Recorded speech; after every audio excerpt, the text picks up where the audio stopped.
Salut à vous et bienvenue dans cette deuxième vidéo de formation autour de la fouille des données. Avant de commencer, j'aimerais remercier cet abonné de la chaîne, Jordan, qui m'a fait une remarque par rapport à la vidéo d'introduction que j'ai fait récemment, où je présentais le data mining comme l'ensemble des étapes qui précèdent l'analyse des données. Mais très exactement, c'est ce qu'on appelle le data minging, une histoire de terminologie. Donc en soi, le data mining, c'est l'ensemble des étapes qui consistent à extraire les informations utiles des données, tandis que le data minging, c'est cette étape-là, c'est cet art voilà, qui consiste à traiter les données et les rendre prêtes pour l'analyse. J'espère qu'on comprend la différence. Et c'est exactement ce qu'on verra aujourd'hui. La thématique d'aujourd'hui est principalement basée sur la préparation des données. Comment préparer les données afin de les rendre prêtes pour l'analyse. On verra donc un ensemble de méthodes aujourd'hui. J'insisterai pas beaucoup sur certains points parce que c'est la 4e vidéo que je fais. Sinon, elle sera très longue. Donc, je ferai une synthèse des thématiques, des concepts importants dans cette vidéo. Et je vous laisserai des liens pour approfondir cela dans la description. Sans tarder, commençons par le concept de data minging. Comme je le disais, c'est là donc de traiter les données afin de les préparer pour l'analyse. Il n'y a pas grand chose à dire. On verra donc les procédures qui sont incluses dans cette étape de data minging. Dans la précédente vidéo, je vous ai expliqué qu'il y a ce pipeline, ce processus de fouille de données, notamment la collecte de données, le nettoyage des données, le traitement de ces données-là, ensuite l'analyse des données. Mais lorsqu'on parle de collecter les données, il faudrait bien avoir une source pour collecter ces données. Justement, quelles sont les sources des données? Il y a ce qu'on appelle des données privées qui émanent ici là des organisations comme Facebook, Amazon, Google. Ce sont donc des entreprises qui collectent avec notre consentement entre guillemets, nos données. Alors, je mets entre guillemets et on reviendra dessus. À côté de cela, il y a également ce qu'on appelle web scraping. Le web scraping, c'est une technique qui consiste à collecter, extraire les données à partir des sites internet. C'est un algorithme que l'on implémente et j'espère avoir le temps pour partager un tutoriel avec vous dessus. Donc, le web scraping fait également partie d'autres moyens pour collecter les données. À côté du web scraping, il y a également des données académiques qui sont ici fournies par des universités. Ça peut être votre université, votre organisation qui partage les données qu'elles ont recueillies avec le temps avec vous. Un autre moyen d'avoir les données, ce sont des données gouvernementaux. Une donnée gouvernementale. Donc, les données gouvernementales, ici, ce sont les données que votre pays partage avec vous. Le gouvernement du Cameroun met à disposition des données météorologiques, par exemple, je dis n'importe quoi, sur Internet, ou alors le gouvernement de France, en fonction de votre pays. Alors, il y a également ce qu'on appelle les Internet of Things, IoT, qui sont les capteurs qui existent dans notre environnement et qui collectent en temps réel les informations dont on a besoin. Voilà donc ainsi présenté un ensemble de sources de données où l'on peut collecter les données en fonction de notre besoin. Maintenant, j'ai évoqué la question de l'anonymisation. J'évoque la question de l'anonymisation en rapport avec les données privées parce que les entreprises sont tenues de garder les données des utilisateurs privés si ces données sont utilisées à des fins publiques. Alors, il est important de préciser qu'il y a une étude réalisée par des jeunes étudiants d'une université aux États-Unis qui révèle que en combinant des bases de données, on peut obtenir des noms, des adresses des personnes qui en réalité ont fourni la première base de données, soit dite anonymisée. Donc aujourd'hui, anonymiser les données n'est pas vraiment une réponse à la question de confidentialité des données ou de vie privée des utilisateurs. Alors avec le temps, en vue de répondre à cette problématique, des algorithmes, des méthodes sont nés, notamment differential privacy, la confidentialité différentielle ou secure multiparty. Comment ça se dit en français cette histoire? Secure multiparty computation. Bref, gagnons en temps. Mettez cela dans la description, c'est un peu compliqué de traduire cela directement. Donc, des algorithmes et des méthodes sont nés pour répondre à cette problématique de l'anonymisation des données. Maintenant, parlons des formats de données.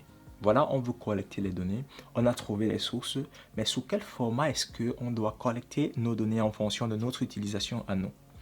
Il y a ce type de format le plus légendaire, les CSV qui sont notamment des tableaux Excel. C'est un moyen idéal pour collecter les données structurées, les CSV. À côté également, il y a les XML qui sont également des types de données, des formats de données structurés. À côté, on a le JSON, les bases de données, les images, les sons, les vidéos. Je n'entrerai pas dans assez de détails dessus, sinon ça va nous prendre énormément de temps. Maintenant, parlons des types de données. Il existe deux grandes catégories de données. Les données dépendantes et les données indépendantes.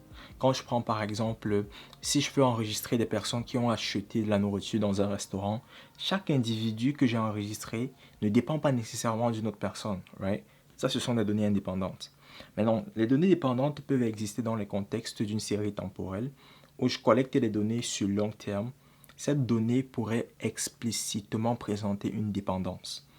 Donc, on a les séries temporelles qui sont des types de données. On a des données spatiales, on a des graphes, on a des réseaux. Ce sont les différents types de données ou de représentation des données. Graphes, séries temporelles, réseaux, et voilà, vous l'avez compris. Parlons également des types d'attributs. Mais je pense que parler d'attributs ici pour quelqu'un qui est nouveau, il ne comprendra pas grand-chose. Laissez-moi vous expliquer en quelques secondes les concepts clés qui vont nous aider dans l'analyse de nos données, même par la suite. Alors, quand on parle de données, on veut voir les données structurées de cette façon. Il y a ici ce qu'on appelle des entrées. Des entrées, encore appelées enregistrement, encore appelées observation, en fonction du secteur. Il y a ici ce qu'on appelle des variables, encore appelées attributs. D'aucuns parleront ici d'attributs, d'aucuns parleront de variables, une fois de plus en fonction du contexte dans lequel on les utilise. Alors une entrée par exemple peut être Loïc, à 28 ans, je sais pas, masculin, tandis que les attributs ici, ou la variable, pourrait être le nom, l'âge et le sexe. Vous comprenez donc que ces colonnes, en fait, les colonnes représentent ici les variables ou les attributs et les lignes représentent les enregistrements. Gardez cela à l'esprit. Ça, c'est pour ceux qui sont nouveaux dans un autre contexte de fouille de données. Revenons sur le précédent slide. Je vous parlais des types d'attributs. On a des attributs numériques, des attributs catégoriques, des attributs binaires. Et comme je vous l'ai expliqué, les attributs ici sont des colonnes. Donc, clairement, l'âge, c'est un attribut numérique. Le sexe peut être un attribut binaire parce que c'est masculin ou féminin. Restons africains, ok? N'entrons pas dans ce débat compliqué. Donc, vous voyez, il y a plusieurs types d'attributs. Maintenant, textuel, ça peut être le nom. Catégorique, ça peut être, par exemple, une fois de plus, le sexe. On peut parler de catégorie ici. Vous l'avez compris. Revenons sur une question très intéressante en fouille de données, qui est ce qu'on appelle la portabilité. La portabilité, en fait, c'est cette possibilité que l'on donne à un utilisateur d'une plateforme de récupérer une partie de ses données afin de l'utiliser comme il entend, comme il le veut. C'est une possibilité que toutes les entreprises numériques devraient offrir à leurs utilisateurs. Alors maintenant, la question de portabilité peut également se voir dans un autre sens qui est en rapport avec les types de données. La portabilité voudrait qu'on puisse quitter d'un type de données à un autre type de données sans toutefois se casser les méninges. Ça veut dire quoi? J'ai fourni mes données à Google ou dans votre analyse, dans votre étude de données, voilà. Je vous ai offert des données. Vous devriez me donner la possibilité de recollecter cela si je veux, mais également que je puisse collecter cela sous un autre format ou dans un autre type dont j'ai besoin. Donc la portabilité serait plus pour faciliter les termes en rapport avec la conversion des types. Je vous explique cela. Alors, Lorsqu'on parle de portabilité, on voudrait être capable de transformer les données de type numérique en données catégoriques. Ici, on va parler de discrétisation. Je vais vous expliquer à peu près de quoi il est question. Disons que vous avez comme ça Loïc, vous avez Laetitia, vous avez André, vous avez Jordan, et comme ça vous avez plusieurs personnes, tous les abonnés de la chaîne en tout cas. Laetitia, elle a 18 ans, elle est du sexe féminin. Sorry, elle est de sexe féminin. Come on. Elle est de sexe féminin. André, il a 35 ans, il est de sexe masculin. Jordan, il a 25 ans, il est de sexe masculin. Ajoutons encore une certaine Maeva qui a 22 ans et elle est de sexe féminin. Alors, lorsque l'on veut catégoriser les données, lorsqu'on parle de discrétisation, c'est qu'on veut savoir quels sont les groupes qui existent dans vos données. On va se dire que les personnes qui ont l'âge allant de 0 à 12 ans sont ce qu'on appelle des enfants. Des personnes de 13 ans à, je dis n'importe quoi, à 18 ans, ce sont des ados. Et de 20 ans, 19 ans à 75 ans, ce sont des adultes. Alright? Donc, là, je viens de transformer des types de données numériques, des valeurs, en catégories. C'est ce qu'on appelle discrétiser les données. C'est ça la discrétisation. Je ne vais pas insister sur les autres parce qu'il y a beaucoup de choses à couvrir. À côté de la discrétisation, il y a également le one-hot encoding qui est un concept très important en analyse de données, en data analysis, qui est que l'on veut transformer les variables catégorielles en variables numériques. J'ai pris l'exemple des couleurs. Parlons des couleurs. On peut avoir le noir, le blanc, et on veut transformer cela en chiffres parce que l'ordinateur ne comprend que des chiffres.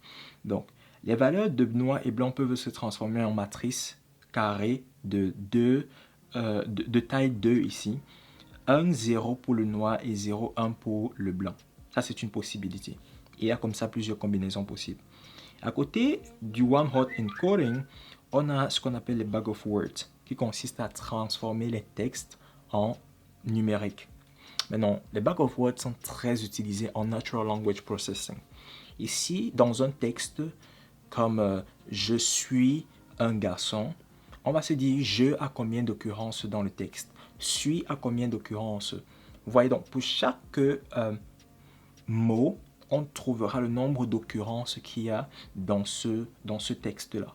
C'est ça le bag of words. Alors, il y a également le concept de word embeddings, très important. Juste pour accélérer un peu plus, on peut convertir tous les types de données qu'on a vues, numériques, catégoriques et tout cela en graphes. Et les graphes, c'est une excellente représentation des données en analyse de données. C'est une très grande représentation des données à garder en tête et malheureusement on ne pourra pas couvrir tout cela ici. Maintenant, je veux qu'on parle du nettoyage des données. Enfin, on a fini avec les concepts généraux. Lorsqu'on parle de nettoyage des données, pourquoi est-ce qu'on veut nettoyer les données? Probablement parce qu'il pourrait y avoir des fautes, parce qu'il pourrait y avoir des erreurs ou alors des artefacts. Erreurs et artefacts, deux concepts importants. Une erreur, c'est une information perdue dans le processus d'acquisition des données. Donc, s'il y a une information perdue, on appelle cela erreur. Maintenant, l'artefact, c'est un problème dû à la manipulation ou au traitement des données. Par exemple, vous avez collecté des données des personnes et vous vous rendez compte qu'il y a une personne qui a 6000 ans, une personne qui a 2000 ans, une personne qui a 8 mètres de hauteur. Là, c'est un artefact. Vous comprenez qu'il y a un problème là. C'est un artefact. Voilà la différence qu'il y a entre les deux. Maintenant, parlons de la compatibilité des données. La compatibilité des données en data science, elle est très importante et ça se voit très souvent avec la notion de conversion d'unité. C'est tellement important parce que une navette spatiale de la NASA a craché en fait dû à un problème de conversion des données. Je vous laisserai des liens dans la description en rapport avec toutes ces informations que je partage avec vous. C'est autant plus important parce que lorsque vous travaillez avec les données, ces données ne sont pas collectées généralement sous des mêmes mesures. Vous allez collecter par exemple, comment on appelle cela, la taille de vos individus en mètres, et puis vous allez collecter la distance parcourue en kilomètres. Tout cela se trouve toujours dans la même base de données. Mais l'analyse, elle est très sensible. La data science est très sensible au type. Vous ne pouvez donc pas évaluer vos données avec différentes unités. La conversion est upmost. Donc, c'est très important de penser à la conversion des données. Maintenant, il y a cette notion... Ouais, j'espère que je n'ai rien. Good. Il y a cette notion de uniformisation. Si vous travaillez avec des noms, rassurez-vous que tous vos noms soient en majuscule, soit en minuscule. Utilisez une notation uniforme pour tous les noms. S'il s'agit des dates, si vous voulez travailler avec les GMT, travaillez avec les GMT. Idéalement, on voudrait que vous travailliez avec les UTC, le format des dates. S'il s'agit des données financières, vous ne voulez pas travailler avec le dollar et travailler avec l'euro en même temps dans la même base de données. Donc, vous avez compris le point, uniformisez vos données. Un avant-dernier point que j'aimerais que l'on discute, c'est cette question de normalisation des données. C'est très important. Je viens de vous parler de l'importance de la conversion des données, encore appelée compatibilité des données. Mais la normalisation intervient dans un contexte un peu parallèle. Je vous explique. Dans la même base de données, vous avez l'âge, vous avez le salaire par exemple, vous avez la taille. Right? La taille est donnée en 1,5 mètres. L'âge est donné en, on connaît l'âge varierait entre 0 et environ 150 ans. Et puis le salaire pourrait être dans les 250 000, 350 000, 500 000. On parle en milliers ici. Si donc vous pensez utiliser un algorithme qui va travailler avec ces données-là immédiatement, c'est qu'il y a un problème parce que l'âge n'a pas la même échelle ou conception que le salaire. Ce sont tous les deux des valeurs numériques, mais pas de la même échelle. L'âge ne peut pas s'évaluer en milliers. Right? De même, la taille ne peut pas s'évaluer en centaines. On ne peut pas dire que quelqu'un a 42 mètres. C'est 1 point quelque chose, 2 points quelque chose. Ça, c'est la taille. Tous ce sont des données numériques, mais d'échelles différentes. Il est donc très important de normaliser vos données. La normalisation, c'est une étape fondamentale en data science. Et pour le processus de normalisation, on distingue deux grands algorithmes ou deux grandes formules de normalisation. Il y a la standardisation, encore appelée Z-score, qui consiste ici à ramener toutes les moyennes des données à 0 et les cas type à 1. Si vous n'avez pas appris, si vous avez oublié vos formules, vos concepts mathématiques, je vous renvoie dans vos cahiers du secondaire. Alors la normalisation justement a ce qu'on appelle la standardisation qui est une méthode. Une autre méthode, c'est ce qu'on appelle le min-max scaling qui est représenté sous cette formule. Donc voici la formule du min-max scaling et voici la formule de la normalisation. Un data scientist doit savoir dans quel contexte utiliser telle normalisation, tel type de standardisation ou tel autre type de méthode de normalisation. C'est fondamental. La standardisation est très souvent utilisée lorsqu'on a des valeurs ou des attributs asymétriques ou des valeurs aberrantes. Mais c'est quoi une valeur aberrante? Donnez-moi une seconde. Le min-max scaling est très utilisé le min-max scaling par contre est très sensible aux valeurs aberrantes, particulièrement utilisé dans les contextes de neural network, apprentissage automatique, voilà. C'est plus utilisé dans le contexte d'apprentissage automatique ou le traitement d'images. Alors, c'est quoi une valeur aberrante? Ça, c'est une autre parenthèse. Disons que vous avez collecté les données comme ça, right? Vous avez enregistré des personnes, Loïc, Laetitia, André, Jordan, Maëva. Et puis, il y a une personne de la communauté, parce que l'âge des personnes qui sont sur la communauté vont jusqu'à 75 ans. Il y a une personne de la communauté qui s'appelle ici Steve. Steve n'est pas jeune. Steve a 80 ans. Il est de sexe masculin. Donc, Steve ici, s'il faut représenter l'âge, vous avez des personnes ici qui ont tel âge, tel âge, tel âge. On peut créer une régression linéaire à ce niveau. Mais Steve pourrait par exemple être quelque part ici. Ça, c'est une valeur aberrante. C'est ça qu'on appelle encore en anglais outlier. Il est out du lot. Donc, c'est ça le concept de valeur aberrante. Et la standardisation, justement, ou les z-scores sont très utiles dans ce sens-là, lorsqu'il y a des valeurs aberrantes, contrairement au min-max scaling qui est très sensible. Dernier point qui est en rapport avec les valeurs manquantes. Je pense que ça, c'est... s'il y a quelque chose à retenir, c'est ça qu'il faut retenir. Vous serez amené à collecter les données. Vous serez amené à récupérer les données de plusieurs sources. Mais malheureusement, il pourrait y avoir des informations qui manquent, des données qui manquent. Ça pourrait être par exemple ici, l'âge de Loé qui est manquante et le sexe d'André et peut-être Maëva qui manque dans vos données. Alors, il y a plusieurs approches pour gérer cela parce que votre modèle d'intelligence artificielle ou de machine learning ne peut pas être entraîné s'il y a des données manquantes. Ce n'est pas possible. Il faudrait donc combler ce vide. Comment est-ce qu'on peut vaquer à cette grosse préoccupation? Une idée générale, c'est de supprimer la ligne complète. Supprimer la ligne complète de la donnée manquante. Mais c'est un gros problème. Observez par exemple ici, on a 3 données manquantes sur 6. C'est bien 6, ouais. Si vous supprimez donc 3 lignes, finalement, vous n'avez pas grand-chose en termes de données. Donc, ceci ne peut pas toujours être la solution. Il y a une autre approche qui consiste à estimer. Estimer ici, là, que bon, on va utiliser la moyenne de tous les âges pour donner à Loïc. On va utiliser la moyenne des sexes pour donner à André. On va utiliser la moyenne des âges pour donner également à Maëva. Mais ça peut être bias ici parce que, observez, Steve, il a 80 ans. Ça peut donc faire que notre moyenne nous ramène à environ 30 ans.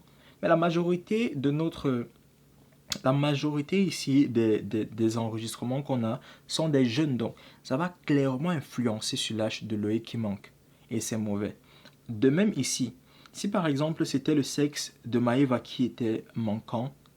Sexe de Maëva qui est manquant, c'est bizarre, n'est-ce pas?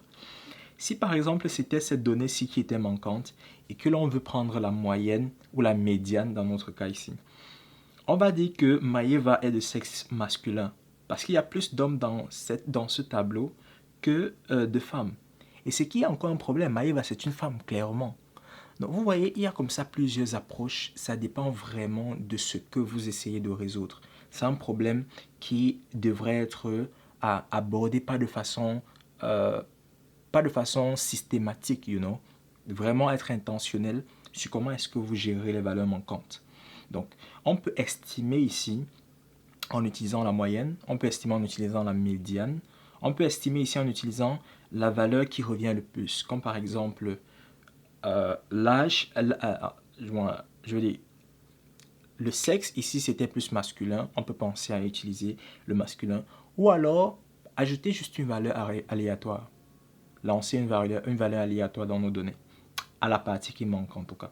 Ou encore utiliser une régression linéaire pour cela. Donc, on va effectuer un plot de toutes nos données. Oh, ça tombe bien. On va effectuer un plot des données ici. Et on va donc effectuer une régression linéaire par rapport à l'entrée Loïc qui est manquante. On va effectuer une régression linéaire et estimer quel peut être l'âge de Loïc. Donc voici ainsi présenté. Je sais que c'était rapide. C'est ce qu'on appelle des crash courses. Voici donc ainsi présenté les ensembles de notions fondamentaux. Une notion fondamentale. Je devrais retourner à l'école. L'ensemble des notions fondamentales en préparation des données. Il y a assez de choses que j'ai pas vraiment... je ne suis pas vraiment entré en détail dessus parce que ça nous aurait pris beaucoup plus de temps que ça. Je pense que ce que je vous ai présenté sont les éléments les plus importants. Je vous laisserai des supports dans, comment ils appellent ça, dans la description. Ce seront des lectures complémentaires, ce seront des articles qui vont vous aider à strengthen, à solidifier les connaissances que l'on a partagées ici. Et je vous donnerai donc rendez-vous dans une autre vidéo.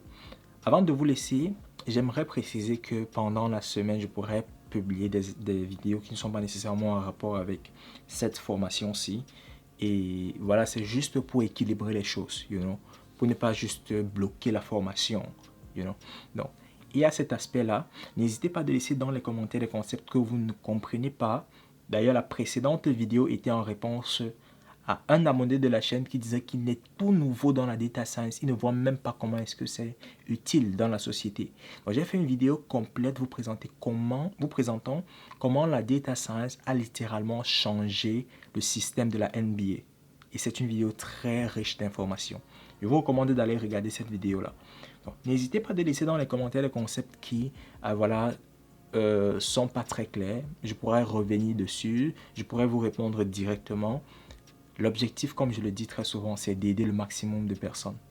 Donc, n'hésitez pas. Pour ceux qui sont nouveaux sur la chaîne, mon nom c'est El Nathan Tiokou. Je suis étudiant en doctorat en intelligence artificielle et on parle davantage d'IA sur la chaîne de machine learning, mais également des études. Donc, si cette thématique t'intéresse, abonne-toi et active la cloche de notification. D'ici là, je vais te donner donc rendez-vous dans une de nos vidéos qu'on a fait par le passé. Ouais, je veux considérer à l'intérieur. Donc, pour ceux qui sont étudiants, j'ai fait une série de vidéos en rapport avec les bourses d'études. Vous pouvez checker ces séries-là. Il y a tellement d'informations. Parce que j'ai réalisé, il y en a qui cherchent les bourses. Ils ne savent juste pas comment trouver ces bourses-là. J'ai mis tout ce qu'il y a à savoir en rapport avec les bourses d'études. N'hésitez pas de regarder cela. D'ici là, je vous laisse en vous donnant rendez-vous là-bas. Stay hungry, stay foolish. Peace.